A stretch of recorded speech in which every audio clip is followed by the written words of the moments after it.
The scholars group YouTube channel में आपका बहुत बहुत स्वागत है। मेजर ऑफ सेंट्रल टेंडेंसी इस वीडियो सीरीज का ये फर्स्ट वीडियो है।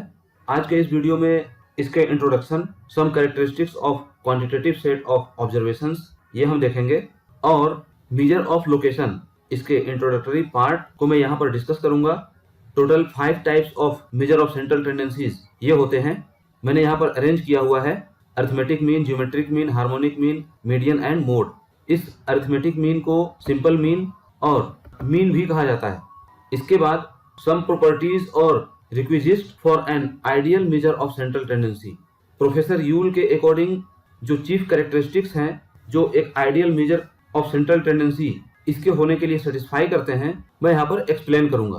तो चलिए स्टार्ट करते हैं और मेजर ऑफ सेंट्रल टेंडेंसी के इस फर्स्ट वीडियो में जो मैंने अरेंज किया है इसके कॉन्सेप्ट और इंट्रोडक्शन को समझते हैं। तो मेजर ऑफ सेंट्रल टेंडेंसी का इंट्रोडक्शन है the representative number which lies generally at the centre of the distribution and is obtained by averaging up the entire data in some way or other. It is said to be an average or a measure of central tendency. Population distribution हो या entire data set हो, उसको represent करने के लिए कोई एक ऐसी वैल्यू होगी जो कि पूरे डेटा सेट को रिप्रेजेंट करेगा, जो कि पूरे डेटा का एवरेज करने से प्राप्त होगा और वही average major of central tendency कहलाती है। स्टार्टिंग में ही मैंने बताया कि एवरेज 5 टाइप्स के होते हैं, arithmetic mean, geometric mean, harmonic mean, median and mode. तो उस डेटा के नेचर पर डिपेंड करेगा कि हमें किस टाइप का एवरेज चाहिए और जो 5 टाइप में से एवरेज को कैलकुलेट करेंगे वो एवरेज हर कंडीशन में मेजर ऑफ सेंट्रल टेंडेंसी कहलाएगा या मेजर ऑफ सेंट्रल लोकेशन कहलाएगा। नेक्स्ट है characteristics of A quantitative set of observation. मैं आपको बता दूं कि इसमें टोटल 4 टाइप्स ऑफ कैरेक्टरिस्टिक्स होते हैं जो कि किसी भी डेटा सेट के लिए ये कैरेक्टरिस्टिक्स फुलफिल होते हैं और ये मोस्ट इंपॉर्टेंट कैरेक्टरिस्टिक्स है किसी भी डेटा सेट के ऑब्जर्वेशंस को समझने के लिए। अगर आपने इस 4 पॉइंट को समझ लिया तो आगे के जो भी थ्योरम्स और जो भी न्यूमेरिकल्स हम देखेंगे अपने आने वाले नेक्स्ट वीडियोस में, आपको मैक्सिमम से मैक्सिमम इसके कॉन्सेप्ट को समझने में आसानी होगी। जो डेटा सेट है उस डेटा सेट का कोई एक नंबर ऐसा होगा, सेंट्रल वैल्यू होगा जो उस पूरे डेटा को रिप्रेजेंट करेगा, ये कहलाएगा मेजर ऑफ सेंट्रल टेंडेंसी। और जो सेंट्रल टेंडेंसी है या एवरेज, उस एवरेज से डेटा में उपस्थित जितने भी यूनिट्स हैं उस यूनिट को वो एवरेज वैल्यू कंसंट्रेट करेगा और हर ऑब्जर्वेशन से उस सेंट्रल वैल्यू का जो डिस्टेंस जो है उसमें एक टेंडेंसी देखने को मिलेगी जो कि मेजर ऑफ वेरिएशन कहलाएगा या मेजर ऑफ डिस्पर्सन कहलाएगा। तीसरा कंडीशन ये होता है कि जब डेटा के नेचर को अगर हम देखना चाहें प्लॉट करके तो हमें सिमेट्रिसिटी या एसिमेट्रिसिटी भी देखने को मिलेगा, जिसको मेजर ऑफ स्क्यूनेस कहते हैं, जो हम अपने नेक्स्ट चैप्टर में पढ़ेंगे। और चौथा है कि अगर डेटा बेल शेप्ड का है या नॉर्मल के कंडीशन को फुलफिल करता है तो उस कंडीशन में उसकी नॉर्मलिटी किस टाइप की है वो हमें कुर्टोसिस से मालूम चलेगा। तो हम मेजर ऑफ कुर्टोसिस भी उस डेटा के पर्सपेक्ट में फाइंड आउट करते हैं। तो ये टोटल 4 चीजें होंगी जो कि किसी भी ऑब्जर्वेशन, जो सेट ऑफ ऑब्जर्वेशन है, इसके क्वांटिटेटिव सेट ऑफ ऑब्जर्वेशन के लिए ये 4 चीजें कैरेक्टरिस्टिक होंगी। फर्स्ट होगा मेजर ऑफ सेंट्रल टेंडेंसी, दूसरा होगा मेजर ऑफ डिस्पर्सन, तीसरा होगा measure of skewness and fourth होगा मेजर ऑफ कुर्टोसिस। तो यहाँ पर हम अभी इसके कैरेक्टरिस्टिक के ही बारे में पढ़ेंगे। डिटेल में हम इसके अपने अलग अलग चैप्टर्स में देखेंगे। फिलहाल इस चैप्टर में जो मेजर ऑफ सेंट्रल टेंडेंसी का जो यूनिट चल रहा है, इसमें हम आगे के सभी वीडियोज में मेजर ऑफ सेंट्रल टेंडेंसी से ही रिलेटेड थ्योरम और उसके न्यूमेरिकल्स को समझेंगे और पढ़ेंगे। चीफ कैरेक्टरिस्टिक में हम ये फर्स्ट पॉइंट देखते हैं, it may show it's general tendency of concentration at the central value lying most probably in the centre of distribution. जो भी इंटायर डेटा सेट है उस डेटा सेट के एक सेंट्रल वैल्यू होगा जो कि मोस्ट प्रोबेबली वो सेंटर ऑफ डिस्ट्रीब्यूशन, उस पूरे इंटायर डिस्ट्रीब्यूशन के सेंटर में लाई करेगा। This measure of the characteristic are said to be the measure of central tendency. मतलब ये हुआ कि जो एक सिंगल वैल्यू है जो कि उस इंटायर डेटा सेट को रिप्रेजेंट कर रही है, उसकी एक टेंडेंसी है कि वो सेंटर में लाई करे। That's why it is called measure of central tendency. Second है it may show a tendency to vary or to concentrate around some measures of central tendency. मतलब ये हुआ कि जो भी डेटा सेट है उस डेटा सेट का अगर कोई एक सेंट्रल पार्ट यहाँ पर हमें मालूम चल गया जो कि उस डेटा सेट का एवरेज है, that is called measure of central tendency. इसका इस डेटा सेट में जो उपस्थित अलग अलग यूनिट्स हैं उस यूनिट के बीच का जो डिफरेंसेस है वो हर पॉइंट से कंसंट्रेट करेगा और ये डिफरेंट सेट ऑफ ऑब्जर्वेशंस के लिए डिफरेंट हो सकता है और ये डिपेंड करेगा कि डेटा के नेचर के अकॉर्डिंग आपने उन 5 टाइप्स के मेजर ऑफ सेंट्रल टेंडेंसीज में से किस मेजर को कैलकुलेट किया है। अरिथमेटिक मीन है जो कि इस डेटा को रिप्रेजेंट कर रहा है, ज्योमेट्रिक मीन है, हार्मोनिक मीन है, मीडियन है या मोड है। वो सभी जितने भी 5 टाइप्स के सेंट्रल टेंडेंसीज हैं उनमें से किसी को भी आपने कैलकुलेट किया है तो वो जो एवरेज है इस पूरे डेटा सेट को रिप्रेजेंट करेगा और इससे जो अलग अलग नंबर्स हैं या यूनिट्स हैं इस यूनिट से वो कंसंट्रेट भी करेगा और ये कहलाएगा मेजर ऑफ डिस्पर्सन। थर्ड है it may show a tendency of departure from the symmetry around the central value. यहाँ पर कोई वैल्यू है, सपोज कि इसका अगर डायग्राम या ग्राफ प्लॉट किया गया, ये कुछ इस टाइप का भी आ सकता है, ये कुछ इस टाइप का भी आ सकता है, ये कुछ इस टाइप का भी हो सकता है। आगे के चैप्टर्स में आप पढ़ेंगे ये बेल शेप्ड भी हो सकता है कुछ इस तरह से, जिसमें आपको देखने को मिलेगा कि मीन, मीडियन या मोड आपने कुछ भी कैलकुलेट किया तो सेंटर में ही मिलेगा। तो हर कंडीशन में इसका जो टेंडेंसी है वो चेंज होता जाएगा, जिसमें हम ये कह सकते हैं कि इसके सिमेट्रिसिटी का टेंडेंसी हमें देखने को मिलेगा। It may show a tendency of departure from the symmetry around the central value, that is the data में फॉल इनटू सिमेट्रिकल और N asymmetrical pattern. This measure of central tendency is said to be measure of skewness. इस type के जो data की tendency होगी उस tendency को हम measure of skewness कहेंगे और इस measure of skewness से हमें degree of asymmetry in distribution ये देखने को मिलेगा। तो ये थर्ड पॉइंट है। और फोर्थ पॉइंट में क्या होगा कि जब हमें सिमेट्रिसिटी मिल जाएगी तो उसके हम पिग्डनेस या फ्लैटनेस के बारे में देखेंगे कि डेटा का फैलाव बहुत ज्यादा है या किसी एक ही पॉइंट के ऊपर वो ज्यादा डेंस है। किसी एक ही पॉइंट इन द सेंस कि जो मीन, मीडियन या मोड है या यूं कहें कि मेजर ऑफ सेंट्रल टेंडेंसी है, उस सेंट्रल टेंडेंसी के पॉइंट जो मिला जो कि डेटा को रिप्रेजेंट कर रहा है उस रिप्रेजेंटेशन के इर्द गिर्द ही वो डेटा इंक्लूडेड है या उसका फैलाव कहीं और होगा। The curve plotted from the set of qualitative observations may have different degree of peakedness or flatness at its top. The measure of these characteristics is called the measure of kurtosis. These are meant to measure the degree of flatness at the top of the distribution curve as compared with that of normal curve. मतलब कि अगर कोई data है और normal shape का है तो वो कुछ इस टाइप का है या कुछ इस टाइप का है या बिल्कुल ही फ्लैट है, ये हमें देखने को मिलता है। और ये सभी जो पॉइंट्स हैं किसी एक ही पॉइंट जो कि मीन, मीडियन, मोड से कंसंट्रेट करते हैं। नेक्स्ट है measure of location.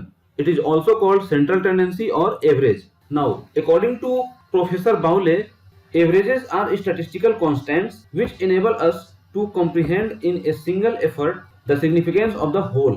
Professor Bowley के अकॉर्डिंग एवरेज एक स्टैटिस्टिकल कांस्टेंट है जो कि हमें एक सिंगल एफर्ट में पूरे डेटा का रिप्रेजेंटेशन या उसके सिग्निफिकेंस के बारे में समझने में हेल्पफुल होते हैं। They give us an idea about the concentration of the values in the central part of the distribution.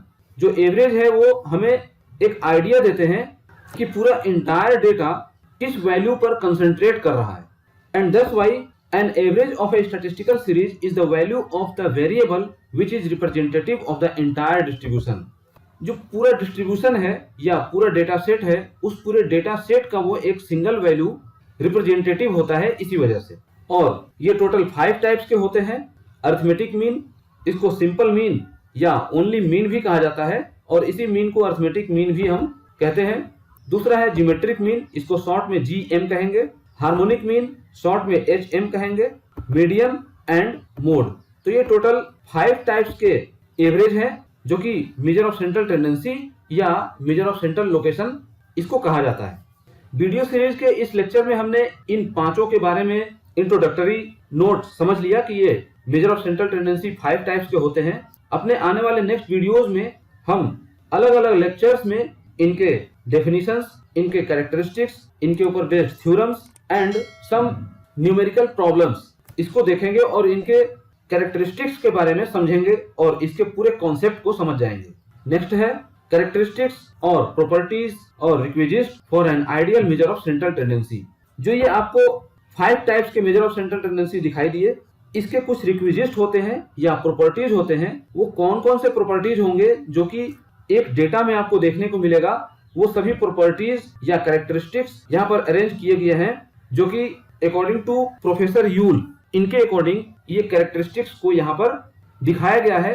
According to professor Yule, the following are the chief characteristics to be satisfied by an ideal measure of central tendency. ये 4-5 types के characteristics हैं जो कि एक ideal measure of central tendency अगर हो तो वो उसको सेटिस्फाई करता है। फर्स्ट है, it should be rigidly defined and it should not be left to mere estimation of observer. इसका मतलब ये हुआ कि कोई भी डेटा सेट है तो इस डेटा सेट का कोई एक ऐसा प्री डिफाइंड वैल्यू नहीं होगा कि जो डेटा है वो उसके ऑब्जर्वर के एस्टिमेशन के ऊपर बेस्ड हो कि भाई इसका सेंट्रल टेंडेंसी XYZ कुछ भी होगा। इसको हम पूरे वैल्यू को या पूरे यूनिट जो उसमें अवेलेबल हैं, उस यूनिट के जो नंबर्स हैं उसको कैलकुलेट करेंगे according to the demand of that data. हमें अरिथमेटिक मीन कैलकुलेट करना है या ज्योमेट्रिक मीन या हार्मोनिक मीन, मीन, मीडियन या mode. On the basis of the nature of that data, we should calculate the measure of central tendencies and then reach to the result what is the central tendency for this data। तो हम इसको एक अंदाज से भी नहीं निकाल सकते, एस्टिमेट नहीं कर सकते कि जो ऑब्जर्वर है या फिर जो स्टैटिस्टिशियन है वो एक अपने एक्सपीरियंस के बेसिस पर डेटा के सेंट्रल वैल्यू को बता पाए या कैलकुलेट कर पाए। It should be readily comprehensible and easy to compute. ये इजी होता है कंप्यूट करने के लिए और समझने के लिए भी आसान होता है। It should be based on all the observations. जो भी डेटा सेट में वैल्यूज अवेलेबल है उन सारे वैल्यूज को हम कंसिडर करते हैं और after considering that values we compute the measure of central tendencies among 5 types of them. It should be least affected by fluctuations of sampling. इस डेटा के अंदर में जो भी यूनिट्स हैं अगर वो उनके भीतर कुछ भी फ्लक्चुएशन के जैसा कुछ देखने को मिलता है तो इसका कंडीशन ये होना चाहिए, एक ideal measure of central tendency इसका, कि least affected by fluctuation of sampling. And fifth है, it should not be affected much by extreme values. ये एक्सट्रीम वैल्यूज इस टाइप का होता है कि डेटा में हमें कभी कभी कुछ ऐसा भी देखने को मिलता है जो कि आउटलायर का काम करता है। मतलब मैक्सिमम से मैक्सिमम डेटा किसी एक पॉइंट के ऊपर कंसंट्रेट करेंगे, बट कुछ ऐसे डेटा होंगे जो कि इस पॉइंट से अलग होंगे, तो ये पॉइंट जो कहलाएगा वो एक्सट्रीम वैल्यू कहलाएगा या आउटलायर कहलाएगा। तो it should not be affected much by extreme values. अभी आप इसके जो भी इंपॉर्टेंट पॉइंट्स हैं जो कि एक ideal measure of central tendency इसके लिए होने चाहिए, इसको अपने कॉपी पर नोट कर सकते हैं। जब हम अपने लेक्चर्स में आगे बढ़ेंगे तो धीरे धीरे आपको इन सभी चीजों के बारे में भी समझ में आ जाएगा। एक्सट्रीम वैल्यू के बारे में मैं थोड़ा सा एक्सप्लेन कर दूं ताकि आपको थोड़ा सा कॉन्सेप्ट क्लियर हो जाए। जैसे कि एग्जाम में जब रिजल्ट आता है तो किसी एक पर्टिकुलर स्टूडेंट है जिसका नाम ए है, उसका ओवरऑल परसेंटेज सपोज कि 60% वो पाया, उसके 5 सब्जेक्ट्स में ऑलमोस्ट 80% है, बट 6th सब्जेक्ट कुछ ऐसा है जिसमें उसने अच्छा परफॉर्मेंस नहीं किया होगा, जिसकी वजह से ऑलमोस्ट अराउंड 40 to 50% उसके नंबर आ गए। सपोज मैं मान सकता हूं कि इसके जो नंबर है वो 40% थे और वो बस उस सब्जेक्ट में पास हो गया। तो मोस्ट ऑफ द टाइम उसका जो 5 सब्जेक्ट में नंबर का कंसंट्रेशन था अराउंड 80% था, बट 6 सब्जेक्ट की वजह से जिसमें उसने 40% नंबर पाया, उसके ओवरऑल परसेंटेज का जो परफॉर्मेंस था वो वर्स हो गया। तो we can say that this 40% number will be called extreme value या आउटलायर। तो अगर आउटलायर भी कुछ ऐसा हो जिसकी वजह से डेटा में बहुत ज्यादा अफेक्शन न हो, ये कंडीशन होगा ideal measure of central tendency के लिए। तो अगर डेटा में ज्यादा फ्लक्चुएशन हो गया तो वो मेजर आइडियल नहीं होगा, जो कि इस डेटा का एक कैरेक्टरिस्टिक भी है। और जो अकॉर्डिंग टू प्रोफेसर यूल है, इसमें ऊपर के 4 पॉइंट्स तो यूल के अकॉर्डिंग है, but 5th point this is not due to professor Yule. मैंने यहाँ पर लिख दिया है, the property characteristic defined in para 5 is not due to professor Yule. तो ये जो चीजें मैंने यहाँ पर अरेंज किया हुआ था अपने फर्स्ट लेक्चर में, आपको स्टैटिस्टिक्स के किसी एक स्टैंडर्ड बुक में भी मिल जाएगा, आप कोई भी बुक फॉलो कर सकते हैं।